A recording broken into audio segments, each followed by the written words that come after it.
Business Club de France des entrepreneurs avec Michel Picot. Bienvenue dans ce nouveau numéro du Business Club de France des entrepreneurs. 6 ans, oui, nous fêtons nos 6 ans aujourd'hui. Tout de suite, place à l'actu. Le groupe ID Logistics et les parfums Christian Dior ont officialisé leur future implantation sur le parc logistique de l'Aube à Buchères, près de Troyes. Le site, d'une surface initiale de 26 000 m² pourra s'étendre jusqu'à 32 000 m². Il sera opérationnel d'ici 2027. Un reportage de Canal 32.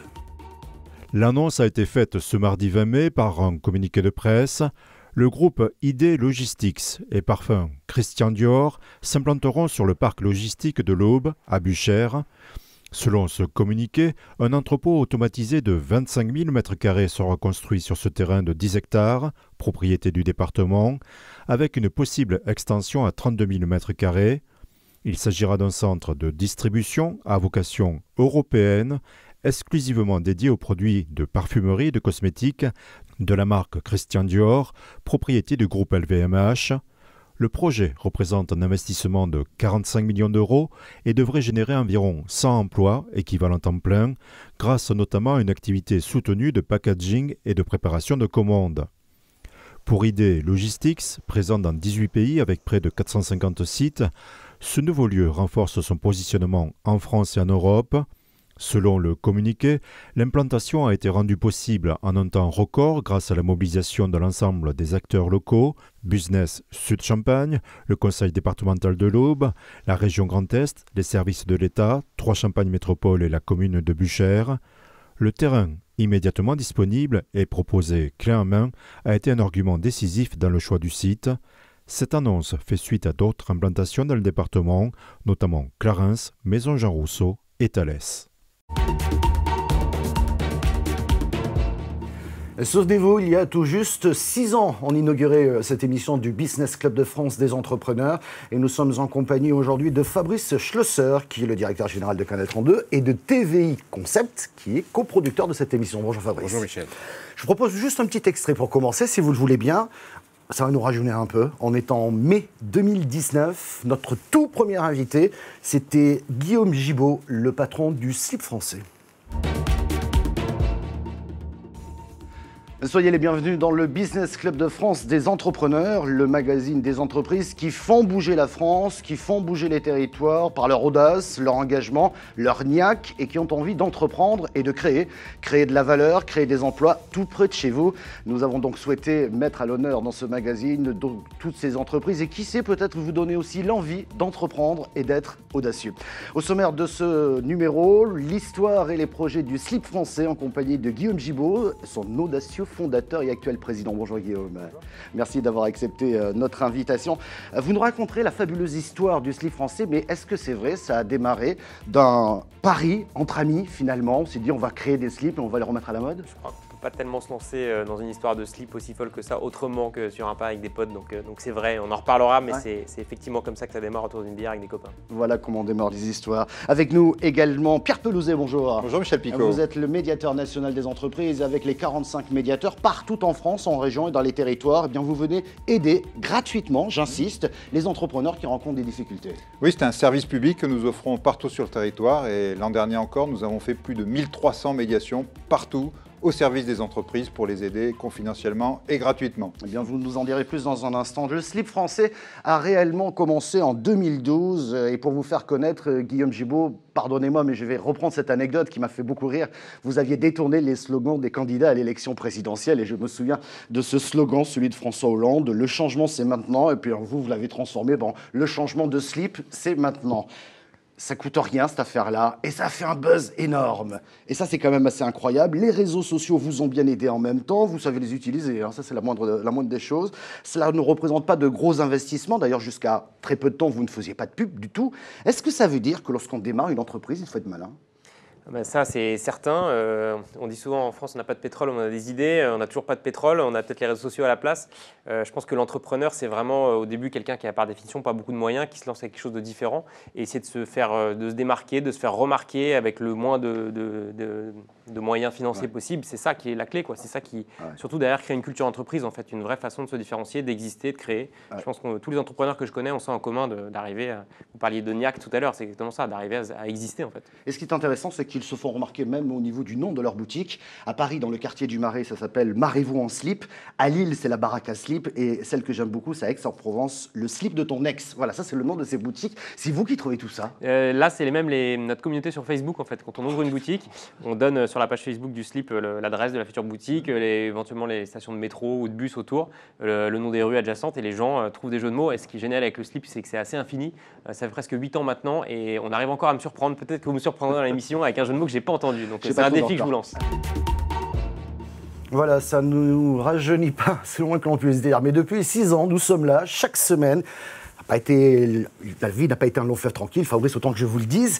Mais on constate chaque semaine, dans cette morosité un petit peu ambiante, que la solution, voire les clés, sont souvent des entreprises, parfois de très petites entreprises, qui font vivre nos territoires. Et c'est assez remarquable d'ailleurs. J'aurais 2 mots en tête, c'est la proximité et la résilience. Quand vous donnez l'exemple du slip français, lui aussi, la vie n'a pas été un long fleuve tranquille. C'est vrai. D'ailleurs, il le communique souvent, il le dit souvent dans ses vidéos, il dit exactement ce qui se passe dans son entreprise. Il y a forcément, au fil du temps, un travail incroyable de ces PME de proximité pour réussir à s'adapter à un nouveau monde qui évolue à une vitesse exponentielle et surtout. Après, quand on a un président des États-Unis qui change d'avis tous les 15 jours, ça pose aussi des problèmes pour des entreprises de proximité. Donc cette capacité de résilience, en fait, face à n'importe quel problème, qu'il soit international ou simplement de livraison juste au bout de la rue de l'entreprise, c'est ce qui, à mon avis, témoigne et identifie l'ADN de l'émission. C'est-à-dire qu'on montre que avec l'humain, avec la force de petites entreprises, on arrive à résister à beaucoup de choses. Et puis ces entreprises sont surprenantes. Vous qui êtes du pays du Champagne, vous savez que le Champagne est un peu bousculé en ce moment, justement à cause de ses droits douaniers. On a vu comment ils sont en train de se retourner pour changer le marché. Ils le font d'une rapidité. Alors, tout n'est pas gagné, attention. Mais enfin, je trouve que là, il y a quand même une légèreté, mais légèreté sérieuse, attention. Depuis que je vis avec le Champagne et avec la Champagne, ça fait à peu près 20 ans, j'entends toujours parler de difficultés et de résistance. Ça pourrait être le cas dans pas mal de secteurs d'activité. Il n'y a pas que des mauvaises histoires à raconter, et c'est ce qui est le but de Business Club de France des entrepreneurs.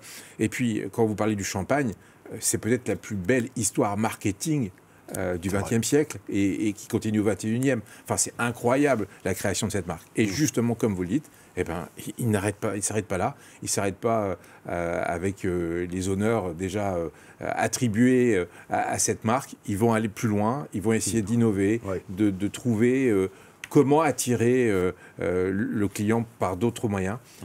C'est toute l'histoire du Champagne qui est résumée ici. Je voudrais qu'on regarde un autre extrait, Fabrice, si vous le voulez bien. En 6 ans, on en a vu de toutes les couleurs, on va être très clair. Et puis, il y a eu cette année 2020, la crise Covid. On a fait des émissions durant cette période-là. On avait tout peint en vert partout chez nous pour pouvoir tourner, pour pouvoir filmer. Je vous propose de regarder un petit extrait, puis on en reparle après. Bienvenue dans le Business Club de France des entrepreneurs. Nous allons nous intéresser cette semaine aux parcs d'attractions et aux zoos. Beaucoup de décisions sont attendues dans les prochains jours, sachant que tout peut changer très vite. Mais on constate des réouvertures un peu partout en France, et notamment en zone verte. Nous allons faire le point. Bonjour Michel Picot. Bonjour Fabrice, bonjour à tous, vous qui nous suivez.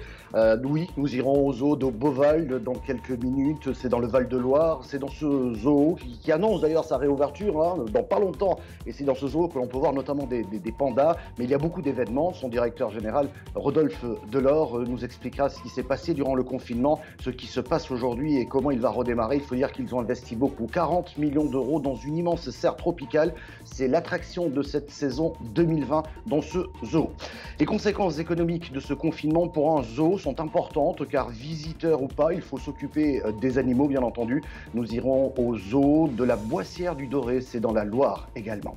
Et puis un parc que vous connaissez certainement bien, Fabrice, il est dans votre département, Nigloland, dans les starting blocks. Ils se sont même demandé s'ils allaient peut-être ouvrir cette année finalement. Oui, ils vont ouvrir, certainement avant le mois de juillet ou début juillet au maximum. Le rendez-vous de BPI France avec Patrice Béguet qui nous parlera aujourd'hui de garantie ou quand votre banquier vous dit non.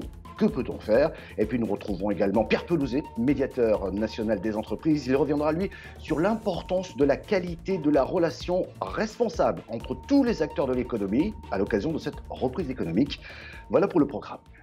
Et nous partons tout de suite à Saint-Aignan, dans le Loir-et-Cher, région Centre-Val de Loire. Nous allons précisément au zoo de Beauval, où vous pourrez peut-être voir des pandas, mais pas que. Il y a 10 000 animaux dans ce zoo-parc. Rodolphe Delors, directeur général du zoo, est avec nous. Bonjour Rodolphe. Bonjour Fabrice, bonjour Michel. Rodolphe Delors, bonjour. Question directe, le zoo rouvre quand? Uniquement le parc, hôtel, restaurant aussi? Le 2 juin, nous rouvrons l'intégralité du parc, ainsi que bien évidemment les serres tropicales, nos spectacles, mais aussi les hôtels et les restaurants de Beauval. Voilà, Fabrice, cet exemple-là, pendant la période de Covid, je crois qu'on était éclatés un peu partout en France. On essayait tant bien que mal avec nos Teams, Zoom, etc. Mais c'est ça aussi la force de la télé locale. C'est de pouvoir continuer, malgré tout, avoir des idées, des solutions pour avancer et pour rester en proximité. J'ai le souvenir d'une époque où beaucoup de médias fermaient, alors que beaucoup de télévisions locales restaient présentes à donner des informations au plus près du terrain. Ouais. Je crois que c'est l'objectif aussi de votre émission, c'est de montrer aussi qu'au plus près du terrain, il y a des idées qui sont en marche. Et ça a été évidemment à la fois une douleur et un grand souvenir, ce moment-là. Je pense qu'on a appris beaucoup de choses de cette période de la Covid, mais qu'on ne fait que l'absorber et la digérer qu'en ce moment. Oui, alors avec parfois aussi la fatigue des chefs d'entreprise qu'on évoque de temps en temps dans cette émission aussi, et qui est un peu après coup, 4 ou 5 ans de lutte qui arrive maintenant, et on entre dans un nouveau monde de ressources humaines, un nouveau monde de compétitivité économique. Bref, ce monde du Covid, il est restitué maintenant. Ouais. Et c'est là que les grandes décisions vont devoir être prises. Ouais. C'est là que se joue un petit peu ce moment charnière pour pas mal de PME. Je crois que ce n'est que la suite d'un long feuilleton. Cet exemple de Covid, il semble très long, très vieux, très ancien. Et pourtant, les décisions que prennent les chefs d'entreprise sont encore liées à cette période-là. C'est vrai, c'est vrai, c'est vrai. 200 invités en 6 ans dans le Business Club de France des entrepreneurs. Moi, je vous le dis très concrètement, Fabrice, je signe pour une 7e année, si vous êtes d'accord. Écoutez, c'est super. Merci beaucoup, à la semaine prochaine.